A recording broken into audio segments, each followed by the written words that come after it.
할렐루야. 우리 다 함께 사도신경으로 우리의 신앙을 고백하시겠습니다. 나는 전능하신 아버지 하나님 천지의 창조주를 믿습니다. 나는 그의 유일하신 아들 우리 주 예수 그리스도를 믿습니다.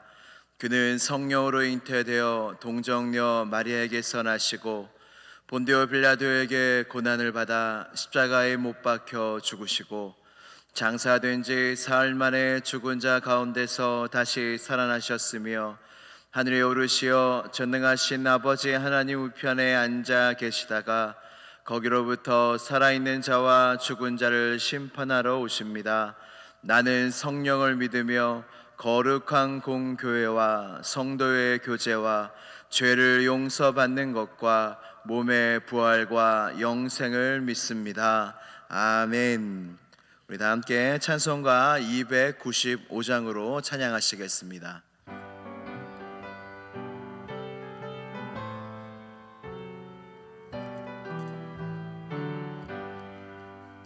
큰 죄에 빠진 나를 주 예수 건지사 그 넓은 품에 다시 품으시는 애는 저 바다보다 깊고 저 하늘보다 높다.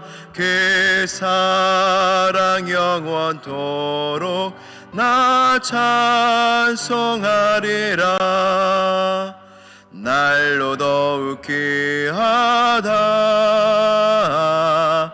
날로 더욱 귀하다. 한이 없이 넓은 우리 주의 사랑 날로 더욱 귀하다.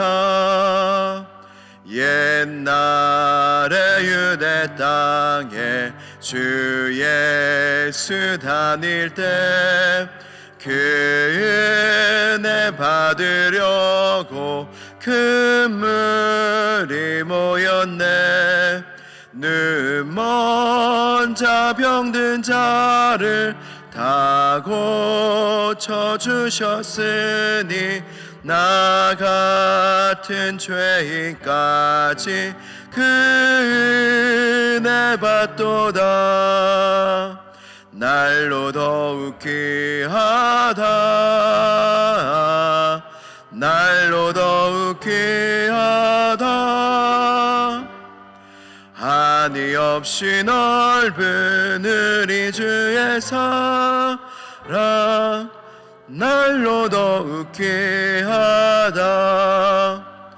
주 크신 사랑으로 만 백성 위하여 그 십자가의 고난 다 받으셨으니 그 속죄 받은 성도 큰 소리 함께 높여 온 천지 울리도록 주 찬송하리라. 날로 더욱 귀하다. 날로 더욱 귀하다. 한이 없이 넓은 우리 주의 사랑 날로 더욱 귀하다. 아멘. 우리 다 함께 오늘 주신 하나님의 말씀은 이사야서 49장 14절에서 17절까지의 말씀입니다. 이사야서 49장 14절에서 17절까지의 말씀입니다.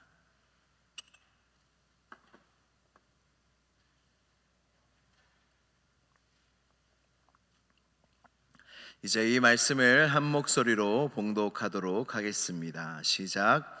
오직 시온이 이르기를 여호와께서 나를 버리시며 주께서 나를 잊으셨다 하였거니와 여인이 어찌 그 젖 먹는 자식을 잊겠으며 자기 태에서 난 아들을 긍휼히 여기지 않겠느냐.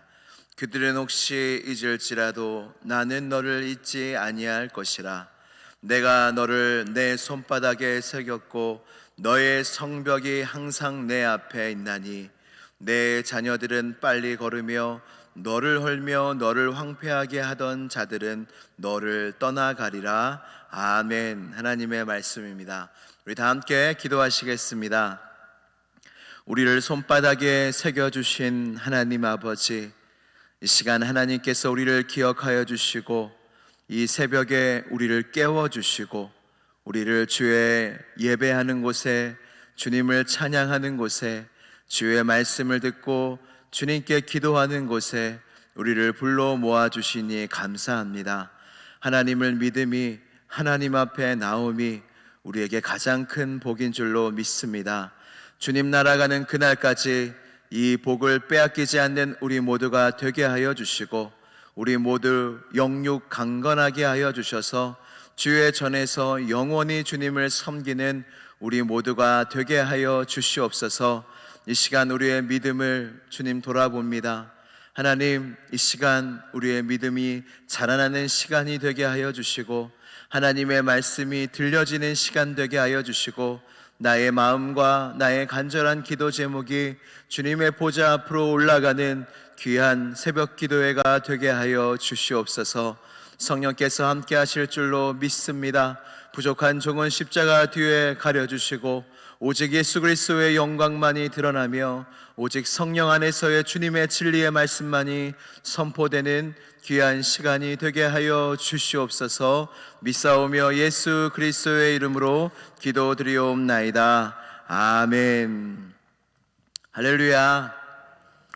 네, 오늘 본문 말씀은 이사야서 말씀입니다. 여러분, 이사야 선지자에 대해서 아십니까? 이사야 선지자는 분열 왕국 후반부에 예루살렘을 살며 북이스라엘과 남유다 지도자들에게 하나님의 말씀을 선포한 선지자입니다. 이사야서 몇 장까지 있을까요? 네, 66장. 66 외우기도 쉽습니다. 이사야서가 66장까지 있는데 1장부터 39장까지는 이스라엘의 심판에 대한 경고입니다. 이스라엘을 하나님께서 결국 심판하실 거다. 계속되는 이스라엘 백성들의 죄와 반역과 우상 숭배가 이제는 주님이 더 이상 참으실 수가 없고 그들을 위하여 징계하시고 심판을 내리셨어야 했습니다. 그래서 하나님께서 그 주변 강국 거대한 두 나라 아수르와 바벨론에 의하여 북이스라엘이 유다가 멸망을 당할 것을 이 1장에서 39장까지 경고하고 예언하고 계시고 이후에는 40장에서 66장까지는 그럼에도 소망의 메시지를 선포하시고 하나님의 언약이 성취될 것이라고 말씀하십니다. 신명기 30장 15절 말씀에는 보라, 내가 오늘 생명과 복과 사망과 화를 내 앞에 두었나니. 하나님께서 우리에게 말씀을 하실 때 이 모든 것이 있습니다. 우리를 향한 하나님의 말씀이 있고, 그러나 우리가 그 말씀을 지키지 않았을 때에 형벌이 있고 징계가 있고, 그러나 하나님께서 우리가 회복하고 회개하였을 때 우리에게 소망을 주시고 회복을 주시는 말씀을 똑같이 우리에게 주신다는 것입니다. 그래서 우리 앞에는 항상 이것이 있습니다. 방금 읽은 말씀처럼 보라, 내가 오늘 생명과 복과 사망과 화를 내 앞에 두었나니. 할렐루야. 여러분, 이것이 우리 앞에 항상 있다는 거예요. 우리는 선택해야 됩니다. 생명과 복이 우리 앞에 있어요. 그리고 사망과 화가 우리 앞에 있습니다. 우리가 그냥 생각할 때는 당연히 생명과 복을 택하지, 그렇게 생각하지만 우리의 인간의 역사는 그러하지 않습니다. 우리가 좋은 편으로 택하며 결국 하나님의 말씀에 반대대로 행하여 결국 화와 멸망을 자초하는 것이 바로 우리 인간입니다. 그럼에도 주님은 언약을 성취하신다 말씀하셨습니다.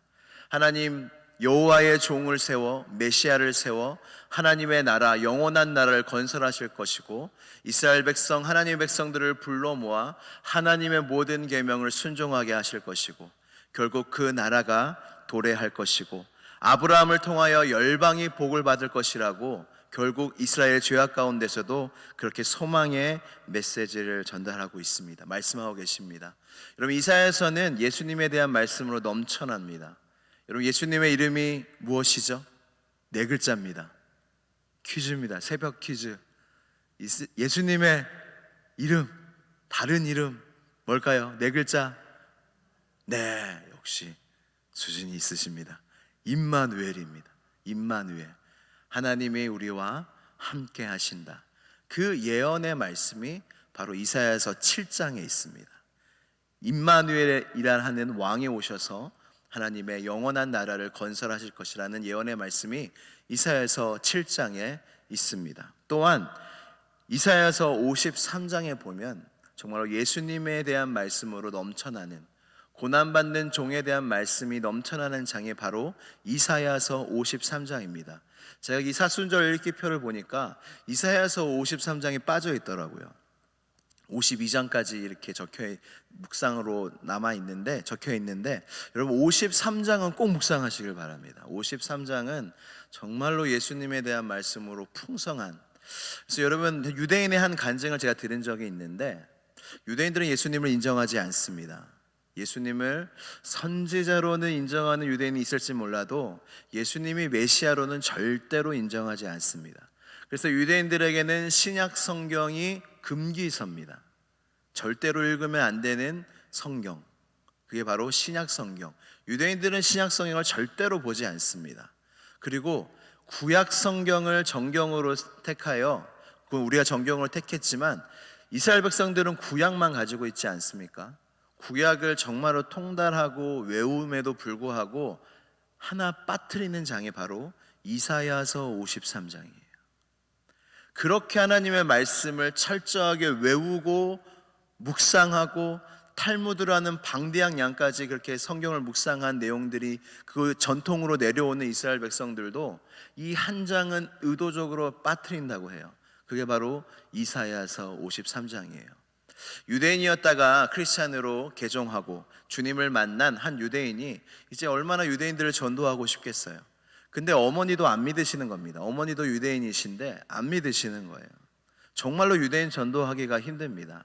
근데 이제 크리스찬이 된 이 자녀가 이 어머니를 어떻게 전도할 수 있을까 하고 방법을 생각해낸 게, 신약은 절대로 받아들이지 않을 거니까 이사야서 53장을 읽어드립니다. 어머니, 제가 성경 한 장을 읽어드릴게요 했더니 아들이 크리스찬인 줄 알고 됐다, 신약 성경이면 됐다, 너희가 믿는 그 성경이면 됐다 했는데, 아닙니다, 이사야서 한 장의 말씀입니다. 그러면 읽어주라. 그러면서 53장을 이 자녀가 읽어주었는데, 딱 읽은 다음에 어머니가 하시는 말씀이 처음 듣는 말씀이다. 이것은 너희가 믿는 예수라는 사람에 대한 말이 아니냐. 여러분, 예수님에 대해서 인정하지 않는 그 유대인도 이 53장을 읽으면 이게 메시아, 고난받는 종, 주님이 다시 보내실 만왕의 왕 메시아 예수 그리스도에 대한 말씀이라고 깨닫게 된다는 거예요. 여러분, 이사야서 말씀을 이때에 잘 묵상하시면 여러분들에게 큰 은혜가 있을 것입니다. 오늘 본문 말씀은 여러 가지로 말씀을 많이 전하고 있지만 시간 관계상 짧게 말씀을 드리도록 하겠습니다. 첫 번째는 이스라엘 백성이 이제 바벨론 포로로 간 이후에 이렇게 될 것이라는 말씀이에요. 과연 하나님이 우리를 잃으신 게 아닌가, 잊으신 게 아닌가. 14절 말씀 같이 읽어보도록 하겠습니다. 14절 같이 읽겠습니다. 시작. 오직 시온이 이르기를 여호와께서 나를 버리시며 주께서 나를 잊으셨다 하였거니와. 제가 시온성교회로 온 이후에 성경을 보다 시온이 나오면 너무 반가워요. 시온이 나오면 너무 반가운 거예요. 근데 여기서 시온이의 뜻은 무엇이냐면, 무엇을 의미하냐면 이스라엘 백성들을 의미합니다. 구체적으로 얘기해서 바벨론 포로 당시의 이스라엘 백성을 이야기합니다. 이렇게 징계와 고난을 받을 때에 시온, 이스라엘 백성들은 이제 하나님이 우리를 잊으셨다, 하나님이 우리를 잊지 아니하시면 어떻게 이렇게 바벨론 포로 생활을 이렇게 하게 내버려 두실 수 있느냐라고 하는 거죠. 여러분, 우리도 이럴 때가 있지 않으셨습니까? 하나님이 정말 계셔? 내가 이렇게 힘든데, 내가 이렇게 어려운데 과연 하나님이 계신가? 하나님이 계시더라도 나는 잊으신 거야. 나를 돌아보시진 않는 거야. 여러분, 그렇게 고백하실 때가, 생각하실 때가 있지 않으셨습니까? 근데 여러분, 예수님도 이 일을 겪으셨어요. 예수님이 십자가에 달려 죽으실 때에 가상칠언 십자가에서 7마디를 하십니다. 그 중에 하나가 엘리 엘리 라마 사박단입니다. 무엇입니까? 나의 하나님, 나의 하나님, 어찌하여 나를 버리셨나이까? 시편에도 기록된 이 말씀을 주님이 예언된 말씀이라고 그냥 하신 게 아니라 그때 십자가에서 주님은 철저하게 하나님께 버림을 받으셨어요. 여러분, 왜 겟세마네 동산에서 주님이 십자가를 지기 싫다고 말씀하셨을까요? 그저 그 고통 때문에, 그 수치 때문에 말씀하신 것이 아니라 주님은 창세전부터 하나님과 한 번도 떨어져 본 적이 없으셨어요.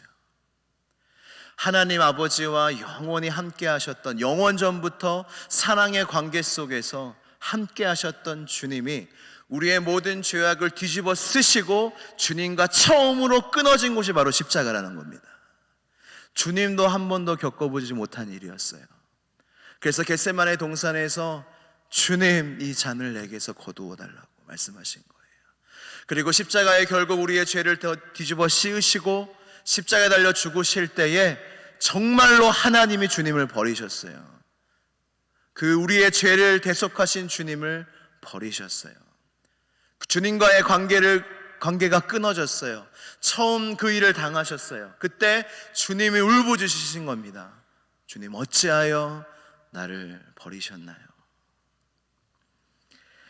오늘 본문 말씀은 우리가 그렇게 생각할 때에도 그렇지 않다고 말씀하십니다. 우리 15절, 16절 말씀 같이 한번 읽어보도록 하겠습니다. 15절, 16절입니다. 읽겠습니다. 시작. 여인이 어찌 그 젖먹는 자식을 잊겠으며 자기 태에서 난 아들을 긍휼히 여기지 않겠느냐? 그들은 혹시 잊을지라도 나는 너를 잊지 아니할 것이라. 내가 너를 내 손바닥에 새겼고 너의 성벽이 항상 내 앞에 있나니. 아멘. 여러분, 가장 인간의 숭고한 사랑이 어머니의 사랑이라고 합니다. 어머니의 사랑이 가장 숭고하고 위대한 사랑입니다. 그러나 더 숭고하고 더 위대한 사랑은 하나님의 사랑입니다. 어머니가 자녀를 잃지 못하듯이, 근데 설사 부모가 자녀를 잊을지라도 나는 너희를 잊지 않겠다. 여러분, 주님이 우리에게 약속하시는 것입니다. 그리고 더 나아가 주님이 우리의 이름을 하나님의 손바닥에 새기셨대요. 여러분, 하나님의 손바닥을 보면 내 이름이 있습니다. 우리의 이름이 있습니다. 예전에는 고대 근동 지방에는 노예가 주인의 이름을 손바닥에 새기는 것이 많았대요.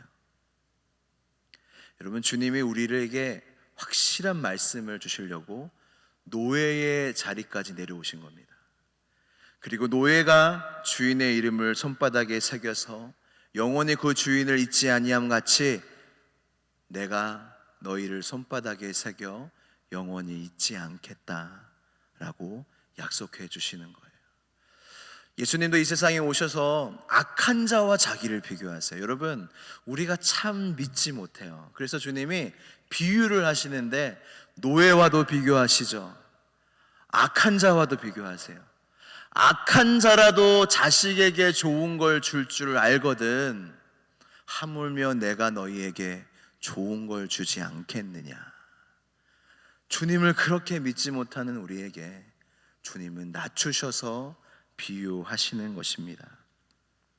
주님은 17절 말씀에 내 자녀들이 빨리 걸으며 너를 헐며 너를 황폐하게 하던 자들은 너를 떠나가리라. 이스라엘 재건과 그들의 회복, 그들을 압제하고 멸망시키려던 바벨론의 압제에서 너희가 결국 벗어날 것이라고 말씀하고 계십니다.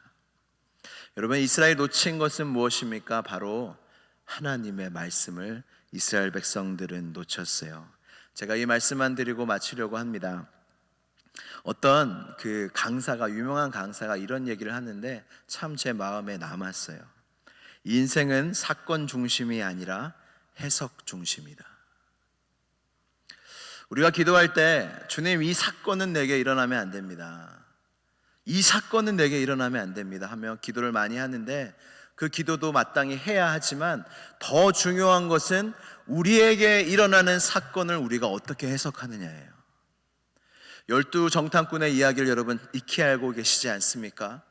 정말로 건장한 가나안 백성들, 그들은 이스라엘 백성들이 똑같이 12명에 가서 정탐했지만 10명의 사람들은 해석을 내놓죠. 절대 못 이긴다. 근데 2명은, 여호수아와 갈렙만은 주님이 우리를 기뻐하시면, 주님이 약속을 이루시면 우리는 반드시 이길 것이고 그 땅을 차지할 것이다. 우리의 인생 가운데 일어나는 많은 사건들과 이야기들 속에 우리는 반드시 믿음의 해석을 해야 합니다. 말씀의 해석을 해야 합니다. 그래야 이겨낼 수가 있어요. 백범 김구 선생님은 이런 말씀을 했습니다. 상처를 받을 것인지 말 것인지 내가 결정한다. 또 상처를 키울 것인지 말 것인지도 내가 결정한다. 그 사람의 행동은 어쩔 수 없지만 언제나 반응은 내 몫이다. 우리가 인생을 살아가면서 많은 상처를 받는데 그 상처의 반응은 내 몫이라는 거예요. 주님이 말씀하셨습니다. 용서하라, 사랑하라. 여러분, 상처를 주는 사람이 잘못이죠. 당연히 상처를 주지 말아야 하죠. 잘못이죠. 그러나 우리 안에 주님께서 주신 말씀이 있습니다. 그 사건 중심으로 해석하면은, 사건 중심이 되면 그대로 상처를 받는 거예요. 그러나 내 안에 있는 하나님의 말씀, 용서하고 사랑하라. 내가 너희를 사랑한 것 같이, 용서한 것 같이 너희도 그러하라 했을 때 그 상처가 그대로 내 안에 들어오지 않고 그 상처가 우리 안에서 사랑과 용서로 해소되고 회복되는 것을 봅니다. 여러분, 사랑과 용서는 왜 해야 되나요? 그들도 먼저 사랑하지 않고 그들도 먼저 용서하지 않는데 왜 내가 먼저 해야 하나요? 억울하지 않나요? 그런데 여러분, 주님은 우리를 위해서 말씀하시는 거예요.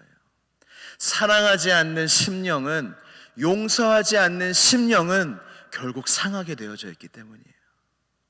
우리를 위해서 주님이 그렇게 말씀하시는 것입니다. 이스라엘 백성들은 광야길을 걸었어요. 수많은 대적의 앞에 있었어요. 사건 중심으로만 해석하면 하나님 왜 나를 버리셨나이까 할 수밖에 없는 상황이었어요. 그러나 그 속에 믿음의 사람이 있었고 하나님의 말씀을 굳건하게 붙든 사람이 있었고 그 말씀으로, 믿음으로 해석한 사람들이 결국에 승리자가 되었고 결국 하나님의 약속을 볼 수가 있었습니다. 앞으로 우리의 인생 속에 많은 사건들이 있을 것이고 많은 어려움들이 있을 수 있습니다. 그때마다 그 사건들을 그대로 받아들이기보다 과연 하나님께서 나에게 어떤 약속의 말씀을 주셨는지, 과연 하나님께서 이 속에서 어떻게 이루실 것인지가 나의 중심이 될 때 우리는 그 모든 시련과 연단과 그 모든 어려움들을 넉넉히 이겨낼 수 있는 것입니다. 여러분, 예수님의 믿음을 본받으십시오. 주님은 나를 어찌하여 버리셨나이까 이후에 숨 지시기 전에 마지막으로 이 말씀을 하셨어요. 버렸으면 아버지도 아닌 게 아닙니까? 근데 주님은 마지막에 아버지여, 나의 영혼을 아버지의 손에 부탁하나이다. 그렇게 말씀하셨어요. 나를 버리신 아버지지만 주님의 말씀은 다시 나를 살리실 것이라는 약속의 말씀이 주님 안에 계셨던 거예요. 그래서 끝까지 아버지를 불렀어요. 아버지, 주님의 손에 부탁하나이다. 결국 주님은 3일 만에 다시 살아나셨습니다. 이 말씀이 우리 안에 있습니다. 어떠한 어려움이 있을지라도 하나님의 말씀을 믿으시길 바랍니다. 그 사건을 믿음으로 해석하시길 바랍니다. 그러면 결국 주님께서 그 말씀을, 그 약속을 이루심을 여러분들이 경험하게 되기를 주님의 이름으로 축복합니다. 우리 함께 기도하겠습니다. 이 시간 함께 기도할 때 하나님,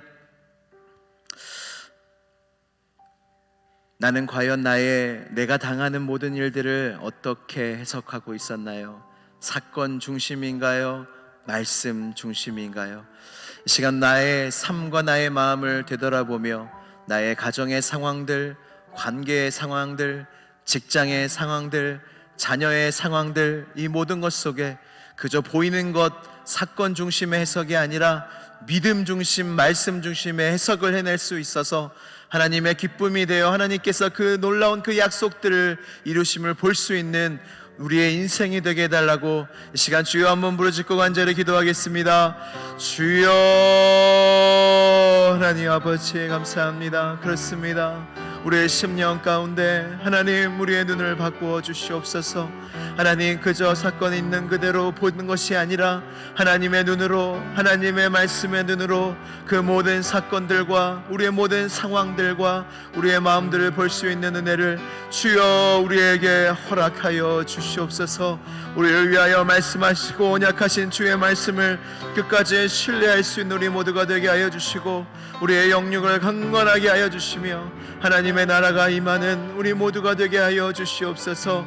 기려 예수님의 믿음을 본받아 버려졌을 때에도, 잊혀진 것 같을 때에도 하나님의 약속과 언약을 믿으며 끝까지 아버지를 의지하고 붙잡는 우리 모두가 되어지게 하여 주시옵소서. 주님 믿습니다. 은혜를 더해 주옵소서.